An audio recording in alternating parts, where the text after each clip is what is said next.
Let us all stand up as we honor the Word of God. Let us read 1 Kings chapter 11. Let's start with verse 4. His wives turned his heart after other gods, and his heart was not fully devoted to the Lord his God, as the heart of David his father had been. He followed Ashtoreth, the goddess of the Sidonians, and Molech, the detestable god of the Ammonites. So Solomon did evil in the eyes of the Lord. He did not follow the Lord completely as David, his father, had done. The Lord became angry with Solomon because his heart had turned away from the Lord, the God of Israel, who had appeared to him twice. But the Lord, 1 Samuel 16:7, do not look on his appearance or on the height of his stature, because I have rejected him. For the Lord sees not as man sees. Man looks on the outward appearance, but the Lord looks on the heart. Holy Spirit, thank you for this opportunity to just be with you today in this house. Thank you for your presence. Thank you, Holy Spirit, that you are our teacher. Masabtan na mo ang imong pulong karon, mo tisok ni sa mong kasing-kasing, ug muusab ni sa mong mga kinabuhi. Salamat, Ginoo, that we will not stop learning and unlearning as well. Salamat kaayo, Lord, sa imong giandam karon. Excited mi, Ginoo, nga mahimong matun-an ang imong pulong once again. We receive your word with an open heart and open mind. In Jesus' name, amen and amen. Now, our topic is loving the Lord your God with all your heart. And one of the challenges na atong nakita is unsao nato para mahimo siyang all your heart. It means that naay pag-guard sa kasing-kasing. We need to guard our hearts. Guarding your heart, the heart in Scripture is the center of life. Naa diha imong thoughts, naa diha imong desires, and your decisions. Nakasalalay kung unsay naa sa imong kasing-kasing ang mga decision nga next nimong buhaton. Mao ni ang heart. Sama sa kanang spring, no? Ang syudad sa Iligan kay grabe man kanig waterfalls, right? And sama sa usa ka waterfalls or spring, na dira manginom ang mga villagers. Karon ato ang tubig nga imnon, niagi naman siya og reservoir. And then gitreat naman atong water, right? But sa daghan nga mga villages, like Higaunon, like Rugungon for example, when we went there, no, ilang tubig nga imnon gikan gyud sa spring. Kanang tubod gyud ba? And you know, they're very careful na kana siya nga tubig dili na siya ma-polluted. Dili na siya mabutang og bacteria. Dili na siya walay nang labas sa unahan, walay tae sa any animal na naa didto before that. So they make sure na ang ilang imnon nga water is not polluted but rather pure, because water is life. Once makainom kag polluted nga tubig, maglain imong tiyan, magka-amoeba ka or magdaot ka. And you know, kaning tiyan na gani ang magsakit. No? Gabi naglisod mig sleep, David is sick, and hangtod na lang nakadlawon, sige sakit iyang tiyan, and in color tagailan jud kog kusog, bahalag a little sleep, I just have to preach. No, dili ko pwede na last minute, okay, I cannot preach. No, basta pastor ka, murag lisod jud na. No, so sa challenges gani nga sakit ang tiyan, dili ka kabalog na unsa ang bata. Basta kay sakit ang tiyan, siya hilak and all, and you cannot sleep, and dili ka pwede bisag unsa nga medicine, basta tiyan, right? Kay naunsa ka reason ani. So ing ana ka importante ang unsay gisulod nimo sa imong body. Nga dapat dili siya polluted. The same with the heart. The moment imong heart is not pure, the moment polluted na, then ang mugawas out of that is pollution or polluted as well. So So the Bible is very specific of the heart. The heart is the wellspring of life. So number one, nganong i-guard na to tong heart because mao na siya wellspring of life. Like a well spring. Whatever comes out of you as a person, whatever comes out of your mouth because of what's in your heart, whatever decisions you will be making because of your heart, whatever thoughts nga magdagan sa imong mind because of your heart. The heart is the center of life. So that's why in Proverbs chapter 4 verse 23, above all else, guard your heart. Guard your heart. Because everything you do, like everything, flows from it. The way ka mag-decide, the way ka manghuna-huna, the way ka mag-live, no? I recently, no, grabe kayo mag-flood ang mga reels or news sa DPWH, sa mga contractors nga mga billions ang ilaang gigasto sa ilang personal. And ang flood control sa Pilipinas na himong na corrupted. And nakita na ko no na there are some interviews nila last year or a few years back where they would say, grabe, kanang gibless mig ayo ni Lord. And it's like, how dare you say that? Kanang grabe sila ka-confident when they show off their wealth, their houses, or their cars. They would say na, grabe si Lord, their appeal si Lord sa ilaang mouth. And it's like, what? Kanang, how can you say that? Na grabe ang blessing ni Lord sa among life, sa among anak, gaskwela Harvard, among anak, ing ani, and we have like kaning a luxury car, and we have a piece of art that is pila ka milyon, artwork lang na, or art piece. And like, gipalit na ko ni nga art piece ni Kuan, and it's like multi-million. And si Lord, maayo kay sa amo, the Lord has blessed us, and how dare you say that? No, sometimes people are so good at faking.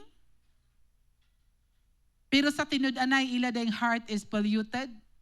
And if dili i-reveal ni Lord ang tinuod na status sa heart sa tao, kanang si Lord na gyud ang mamuhat para ma-reveal ang tinuod na status sa heart, kita sad tanan kay uwat.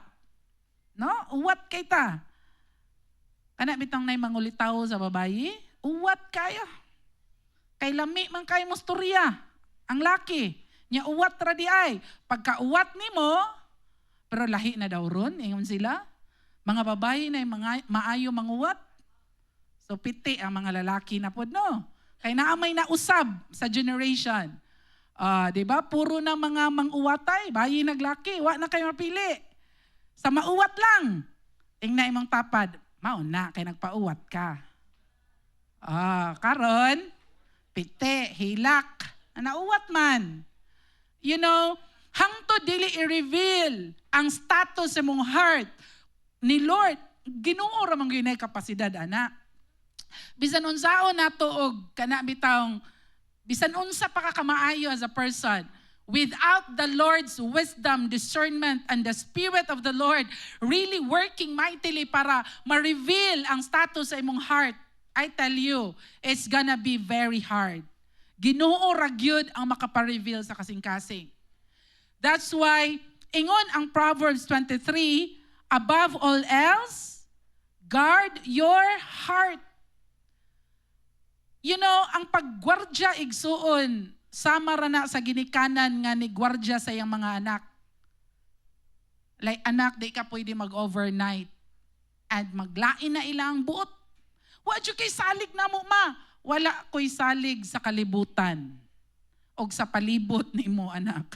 Na ako'y salig nimo, but wala ko'y salig sa tanan nga nagpalibot nimo outside our house. So mitras, wala pa ka nag-23, walay overnight. 23, day maabi na mo mga 18. No?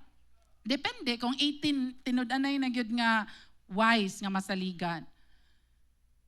Now, our key verse for the whole month is Deuteronomy chapter 6, verse 5, the first commandment, to love the Lord your God with all.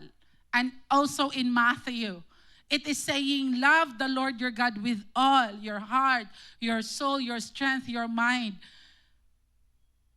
Nganong kinahanglan man nimo pilion to love the Lord your God with all?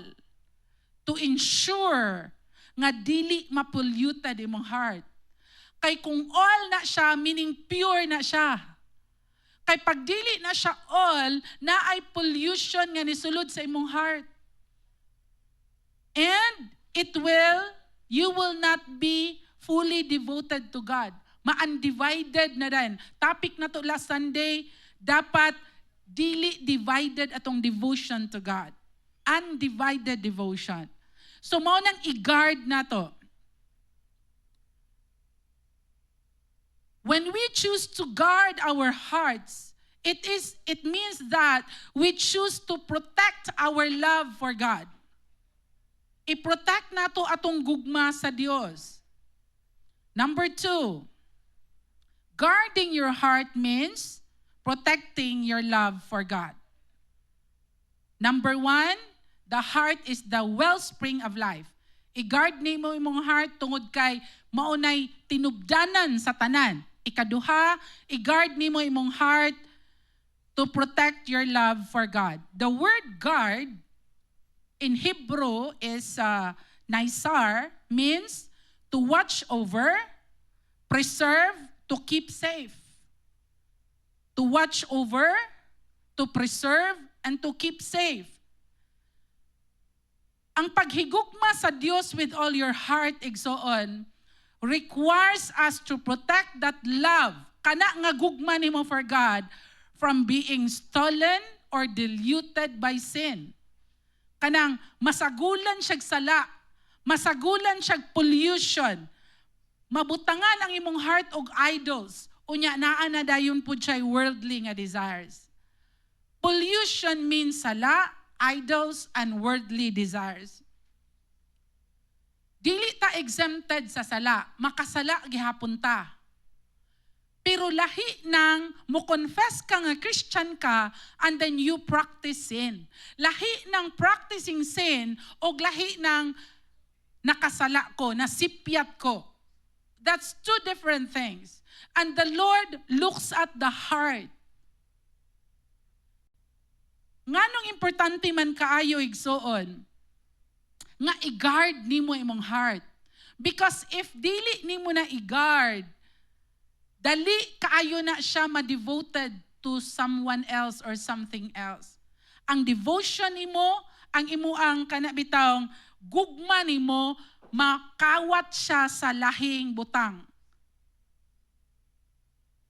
And when you decide to guard your heart, mahimo kang mabinantayon, watchful. Mag-assessment ka kanunay, kumusta ka ako? Kumusta ka akong heart? Kanabitawng kung daghan kayo problema, mag-crash ka, kanang di nakaka-function, di nakaka-think, mag-crash ka, because your heart is trusting on what you have, your name, your position, money, mo nang mag-crash ka. It reveals your heart. Pero kung daghan kay problema, daghan kay pagsulay, grabe ka lisod, of course, muhila ka, siguro for a few weeks, dili ka okay, and that's normal because tao ta. Pero you bounce back. You stand up again because kabalo ka nga ang imong heart ay ang trust is not on money, your name, what you can do, what you have. Your trust is in the Lord. Ang imong foundation is Jesus Christ. That is why muhila ka, magmaoy ka for a while, pero mubakod yun ka. Ang timailan sa tawo nga naay Dios because mubakod siya. Dili po nang imo bitang i-gaslight nga Christian ka, dapat dili na ka mag-depression, dili na ka mag-anxiety. No, that's gaslighting. Kanang you're taking light of something that's so real nga iyang giagian. It's okay to go through that pain, that process. It's okay to go through that, nag-struggle ka for a while, but for a while. You really have to put a timeline and then stand up again and bounce back again by the grace of God. That's who you are. That's guarding your heart. You are not allowing your heart to be polluted. You're not allowing your heart nga mahimo siyang kanabitang madurog na yun siya gayo because naay nawala sa imo ang very important sa imo. Kinahanglan ng Christian moabot siya sa point na bahalag mawala ang tanan sa kuha. Basta naa lang si Jesus, naa lang akong relationship with God, makabakod ra jud kog balik. The moment nga dili ka prepared ana igsuon, that's the moment na maglisod tagbakod og balik. Because pwede mawala sa imong tanan. Pwede mawala sa atong loved one anytime. And most of the time, we're not prepared for that. No one is prepared with death. No, not one. Wala'y prepared. Pero what if my children are very young, and as young as they are, I will always tell them, prepare for the day that mama or papa will die. Because if dili sila makadungog ana igsuon, they will crush. They will hate God. Nganong namatay akong mama. They will mock God. Nganong nawala sa mo ang tanan. Nganong naglisod mi financially. Because anything can happen to a Christian. You are not exempted. Our devotional is in Ecclesiastes. Sa mga wala nag-devotional, Ecclesiastes data pastora, assignment na nimo, imo gyud ang basahon, mubo ra man na. Hutdag yun ang basa. Kay humana na to sa Ecclesiastes. Okay? Like everything is meaningless. And Solomon is saying, grabe ni mong paningkamot, kini ka na, ang imong gibinlan. Ang imong gibinlan, may ka na, iya kang atimanon ang imong gibilin sa iya. Grabe ni mong mauna, no? Paingon siya, apart from God, everything is meaningless. Ginoo ra gyud ang naay meaning igsuon. It's important to guard your heart because our mindset is that kung Christian ko, dapat blessed kay ko, dapat naa ako ani, nakaana. Mura bitag, ang mga bata karon naani sila mindset na kanang privilege ko. Like for example, IDS students or field science students, their mindset is, or science curriculum student, let us say lang, tambo lang, no, science curriculum. Their mindset is, we're like the cream of the crop. We're like the best of the best. Mao jud na ang naa sa ilang mind of heart. And, you know, when you think like that, and what if you will fail? What if you will fail? What if you will make wrong decisions along the way because you're human, and then you will fail? Then i-define ba nimo imong kaugalingon nga wala na kay ayo because nag-fail ka in one or two decisions? Of course not. Dili mausab ang imong pagkaikaw tungod kay nasayop ka sa imong decisions. Ang dili pud pasabot na tungod kay maayo ka, di na ka masayop. The more nimo pananaw sa imong kaugalingon maayo ka, the more ka magka-sayop-sayop hangtod ma-end ka sa imong self. And then you will surrender to God and say, God, have your way. Kay akong kamaayo, kanang hugaw ra sa kuko nimo Ginoo. Ang sa ingon ni Paul, ang strength sa tao, no? Layo ra gyud kay na siya compared sa unsay kaya buhaton sa Ginoo. Guarding your heart means protecting your love for God. There are two biblical examples. Atong key verse is talking about Solomon. Nganong kinahanglan man nimo i-protect ang imong gugma ni Lord? Because you could love God sa sugod sa imong journey. And then later on, you're not loving God anymore. What happened to Solomon was he started well, but ended so badly. So many Christians today, kung imong tan-awon, kaniadto, grabe kaya ka-in love ni Lord. But karon, bugnaw pa sa simud sa itoy ang imong gugma ni Lord. Sa una, gyud, buhi pa man ka. Nganong sa una raman, nga dapat ang gugma, dili man na mamatay. Sa una, gyud, grabe pastora, among gibuhat for the Lord. Karon, gaginhawa pa man ka. Karon pastora, wala na ko'y time. Mauna. Because wala na to ma-protect atong heart, ang atong gugma ni Lord, na wala na po hinay-hinay. The same with Solomon. Sa sinugdanan sa kinabuhi ni Solomon in chapter 3 verse 3. Gangyon ako ang mga lalaking youth may mabasa.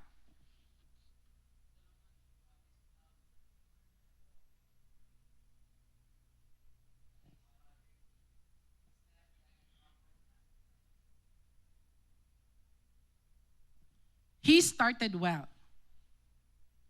Solomon showed his love for the Lord by walking according sa mga instructions sa iyang papa nga si David. Pero, along the way, nahigugma siyag mga babayi o kini nga mga babayi mo'y nagdala sa iya ngadto sa pag-worship sa mga Diyos-Diyos. And the heart of Solomon in verse 16, verse 6 1 Kings 11:6. Solomon did evil in the eyes of the Lord. He did not follow the Lord completely. Pwede ka mag-follow ni Lord in some areas, but not completely. Lord ka nako diri nga area, but diri nga area ayaw gyud ko gilabte. Ako'y magbuot. And that is what is happening to our hearts. Ginoo siya in some areas, but He's not the Lord of all. Remember this. If Jesus is not Lord of all, Jesus is not Lord at all. You are deceiving yourselves. Abi nimo na you are saying, Jesus is my Lord. But if Jesus is not Lord of all, He is not Lord at all. Muna'y giingon nga, pertira natong uwata.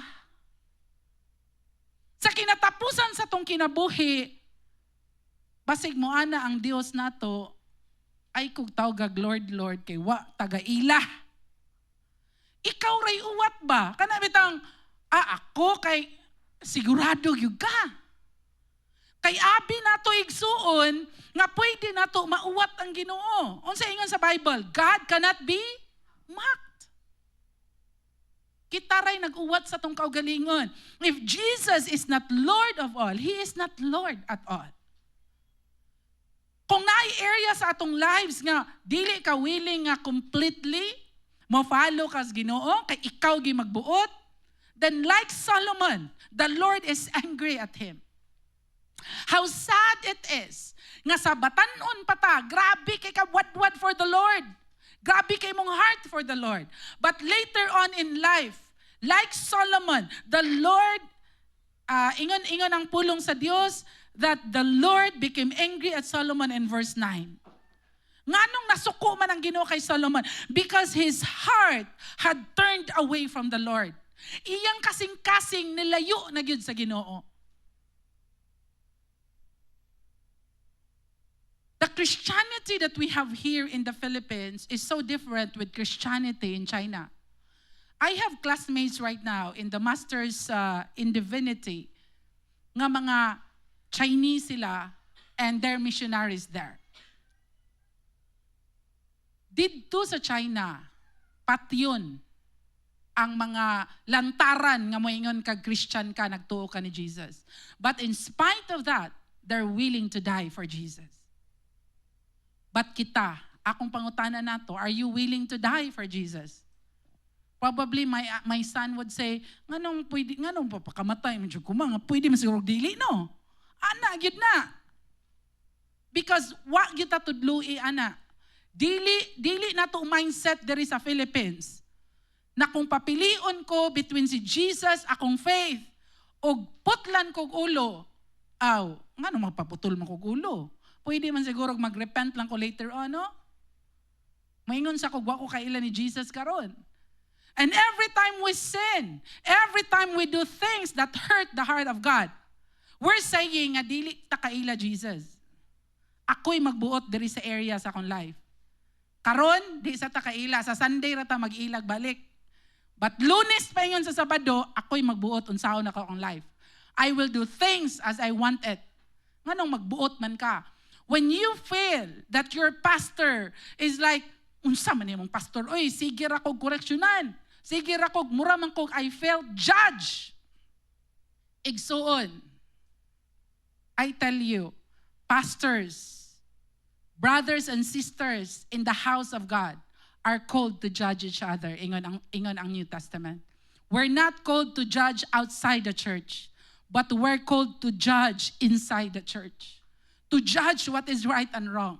Ang kapait nato nga mga Kristohanon, pag ingno na ganit nga sayop imong gibuhat, malain na rin ka, balhin na rin kaglaing simbahan. Kay nagtuo ka nga sa laing simbahan, way nakaila nimo. An sa simbahan nga way nakaila nimo, walay magbuot unsay buhaton nimo. The truth is, you don't want nga tinud-on imong heart for God. Imong gusto, musimba lang ko the way I wanted it. Nganong naamay dapat, ing-ani, ing-ana. And so, if Jesus is not Lord of all, He is not Lord at all.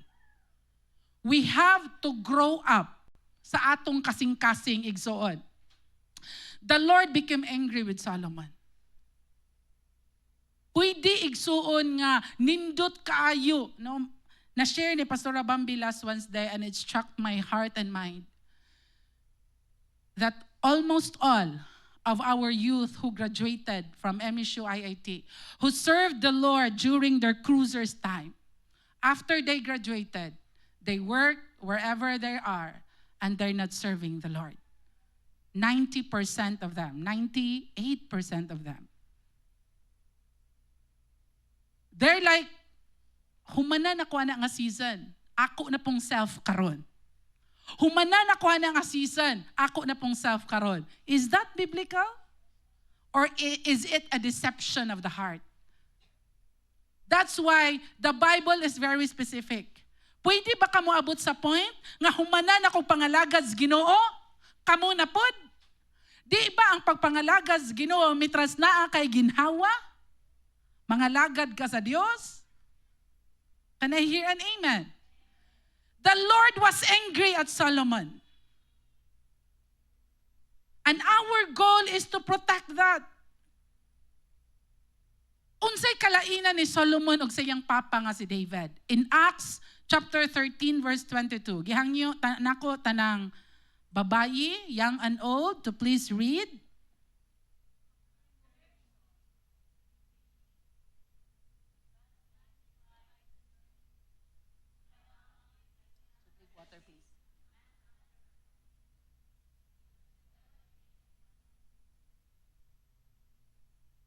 He will do everything I want him to do. David will do everything that God wants him to do. That's the very reason why he is called a man after God's own heart. David is far from perfect. David sinned big time.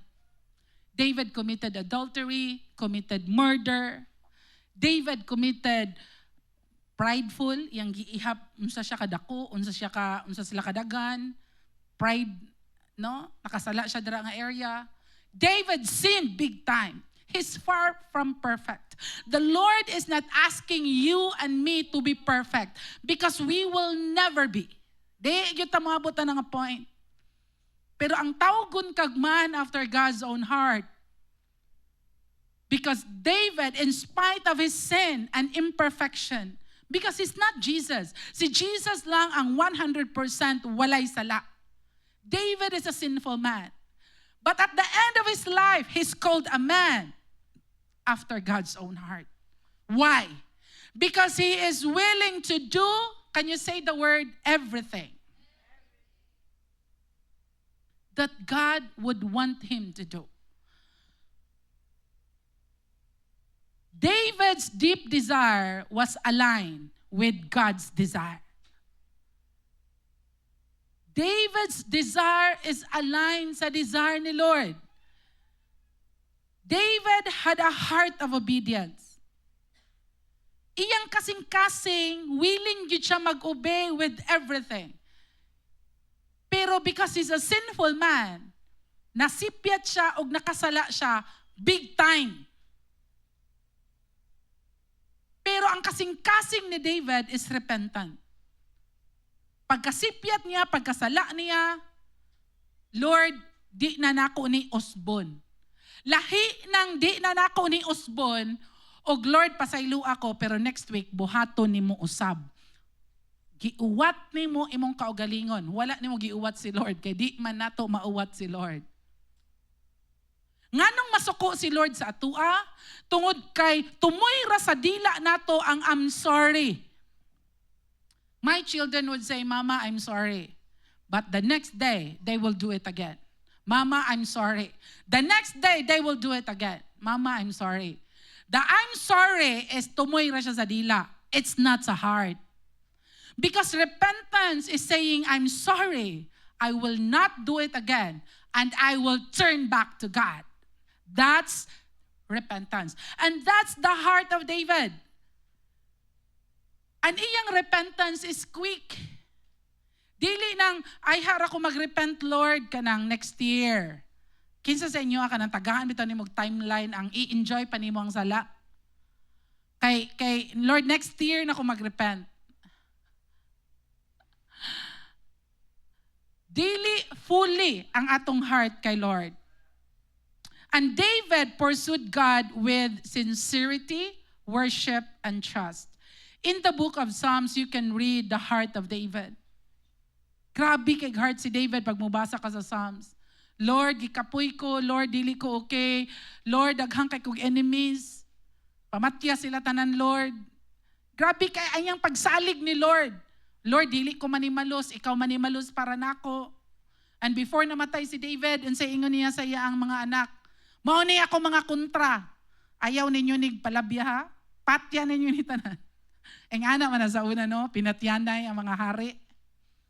But you know, David is called a man after God's own heart. And that's our goal. That's our goal. That we will be able to worship the Lord passionately like David. Quick atong repentance and obedient desire. Bahalag makasalata, mag-fail ta, Lord, forgive me. Di na nako tubaton usap. And we are willing to do everything nga i-ask ni Lord. Pag sigurado ka nga is the voice of God, do it, obey.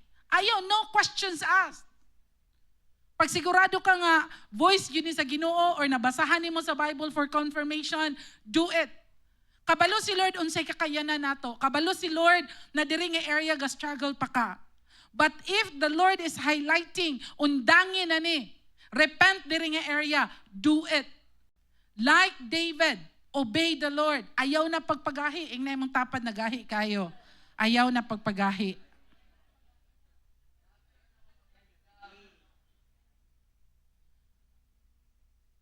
Above all else, guard your heart. And Deuteronomy 6:5, our key text today as a conclusion, is to love the Lord with all. All. Imo bang gihatag imong all kay Lord? Kuan ng pastora, mga 30%. Okay raman na, no? Kung dugay pa ta mo pahulay. Pero what if taman rata ugma? Because we just don't know kano sa tataman. How sad it is, pag abot nato sa langit, maingnan ta sa Ginoo, you're a wicked servant. Dili ta niya maingnag, well done, my good and faithful servant. Amen? Because ato magong mindset, bata-bata pa man ko, dugay pa man ko mapahulay, so dula-dula ra ni ako.